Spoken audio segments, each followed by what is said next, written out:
terima kasih untuk pengorbanan Anda, terima kasih untuk ketangguhan Anda, terima kasih bagi teman-teman yang datengin rumahnya pelajar buat ngajarin mereka selama pandemi. Terima kasih bagi teman-teman yang gaptek tapi belajar semua platform teknologi.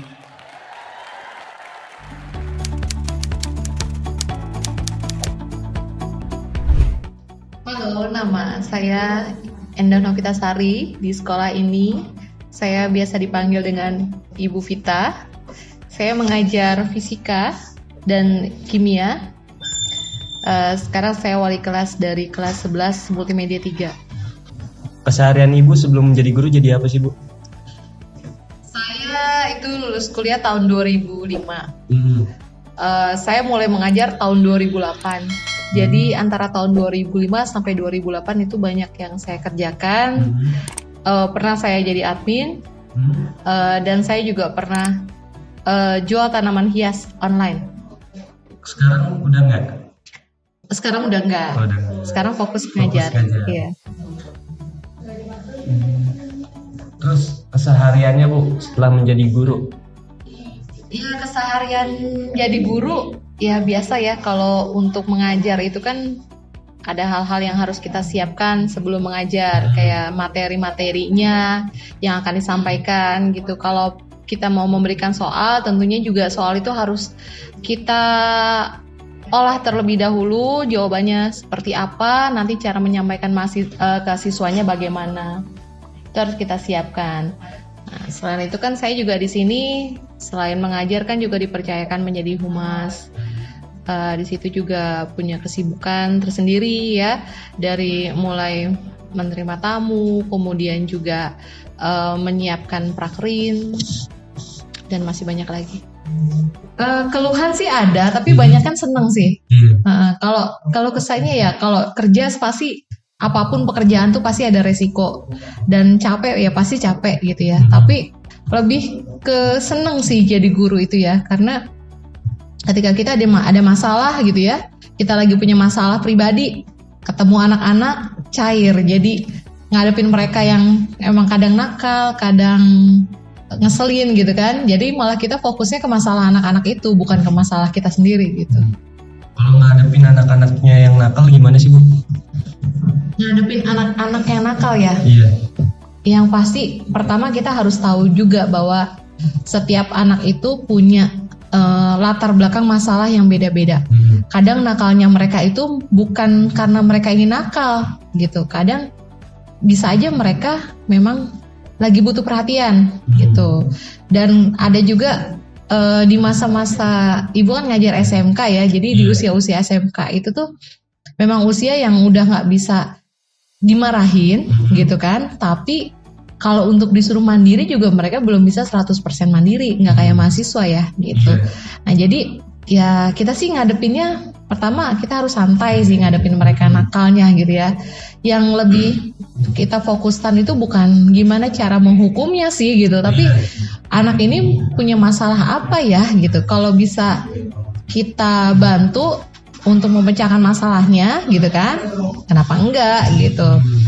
Yang lebih diajak sharing kali ya. Iya. Gitu.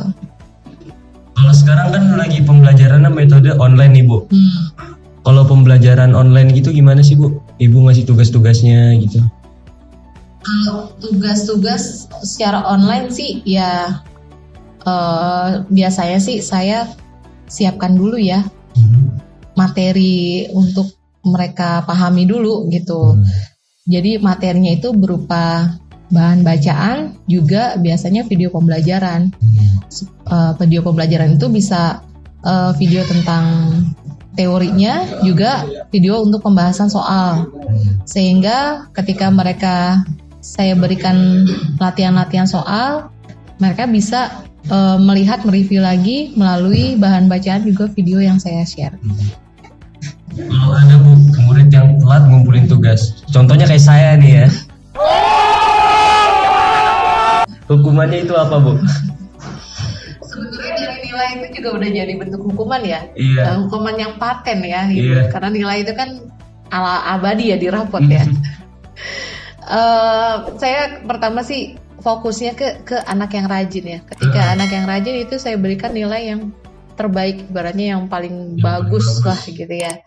Nah tentunya kan ketika temennya dapat nilai yang tidak sebagus temennya yang rajin, nah itu sebagai pukulan. Menurut saya sih itu malah pukulan yang abadi ya, karena mereka akan melihat terus di rapot nilai saya kok pas-pasan cuma angka 7 gitu kan.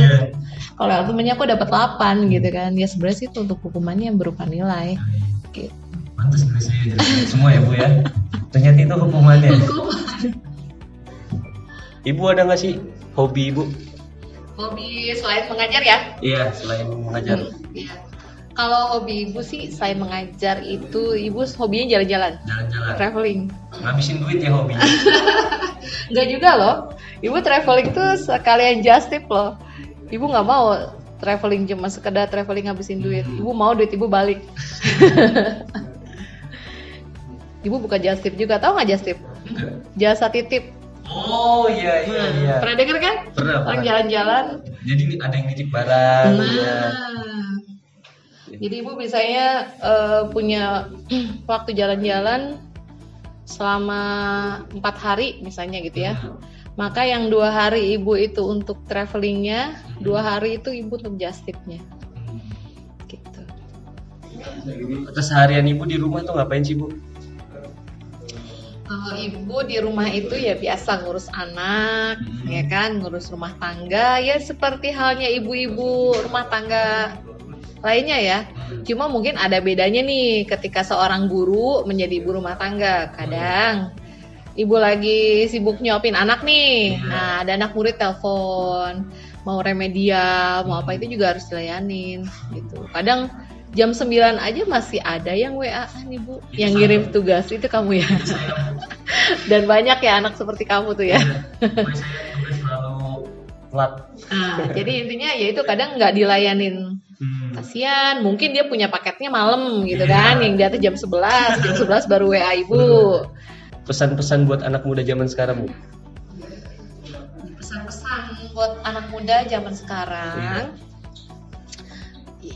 Pergunakan waktu sebaik mungkin ya, karena masa muda tuh nggak bisa terulang ya.